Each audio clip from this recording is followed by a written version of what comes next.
Hello, I'm Terry Rhodes, Vice President for Quality Curriculum and Assessment. Welcome to AAC&U's Next Generation Assessment Series on assessing student learning and institutional effectiveness. Today, hosts Tammy Cumming and David Miller speak with Teresa Flattaby on Print in Ink, a faculty development strategy for today's environment. Hi, everyone, and welcome. I'm Tammy Cumming. I'm the Assistant Vice President and Associate Provost for Institutional Effectiveness at Brooklyn College of the City University of New York. Today, I'm co-hosting this web series where we're going to talk about an integrative approach to assessment. I'm David Miller from the University of Florida, where I'm a faculty member in research and evaluation methods and the director of the School of Human Development and Organizational Studies in Education. And we're glad to have with us today Terry Flattaby, who is a higher education and assessment consultant. Thank you.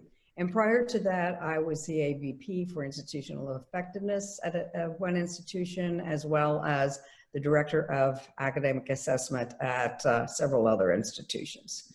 So, well, thanks so much for joining us today. I know you're so busy helping institutions, particularly in the wake of the COVID pandemic and maintaining the assessment responsibilities. But we wanted to talk today about the integrative approach to assessment and its impact on validity. Could you start by letting us know about your approach to integrating curriculum, instruction, and assessment as best practices? Yes, this integration actually evolved through a program a university-wide program that we began at the previous institution in 2015. It was a university-wide program. It was intended to be flexible. It was also intended to be, it was voluntary. But the goal was to have at least 60% of all the programs participate in all the colleges per year. We surpassed that. And I think the initiative was to foster students' analysis, argumentation, and synthesis skills demonstrated through effective writing in the disciplines. The emphasis was on the teaching and the faculty development. That was central to I think, the success of this. And so we had a number of ways that we fostered that development we had external consultants come in the summertime. We also worked really closely with the Teaching and Learning Center for them to offer, and we offered also with them workshops. But the primary way I think that the faculty development really took off was when faculty members themselves that were teaching in this program became successful, effective, that these tools that they learned, these strategies that they learned, the best practices from the external consultants and from also the Teaching and Learning Center, but they became experts in their own right. And so we drew on their abilities to build capacity, so to speak. And so we did that quite a bit.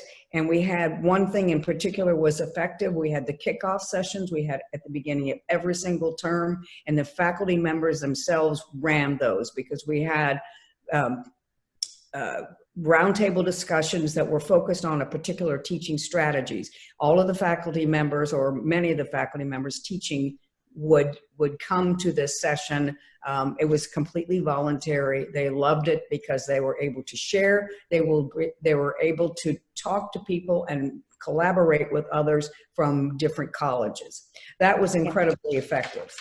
Well, it sounds like the faculty really took ownership of the process, and that's exactly what we're hoping to see as we're moving into the next generation of assessment. Yes, and one of the things also that we did was have something called a course reflection, which mirrored the assessment process, but we didn't call it that.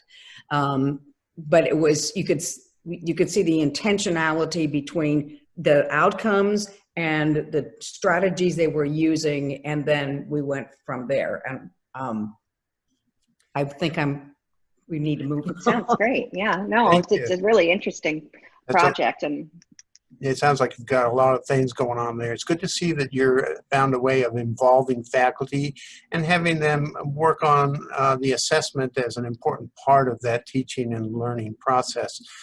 Could you talk a little bit about what you think were the major impacts of this program? Yes, I think the major impacts of the program were, number one, that students' learning improved. We had hard evidence of that. We had much evidence of that. Mostly, evidence, but we also had anecdotal evidence too. It was important and it was useful, beneficial for faculty members. They were rejuvenated. That was valuable as well. They often led to, these discussions often led to curricular decisions and changes as well. So those are some of the impacts. It was really very powerful because faculty members were, the teaching was emphasized, not the assessment process. Thank you. That's an interesting approach, and it's good to see that kind of thing happening. I know that at UF we're always working to try and get faculty to understand that the assessment has to be a part of it, but that it really is only something that supports the teaching and the learning that's going on. But that integration was clearly demonstrated, and that evolved, and it grew organically, and that was the part that was so gratifying. Well, thank you so much for sharing that with us, Terry. If any of you heard my dog was also trying to contribute to the conversation, I apologize. We're taping from home, but thanks again, and we look forward to next time.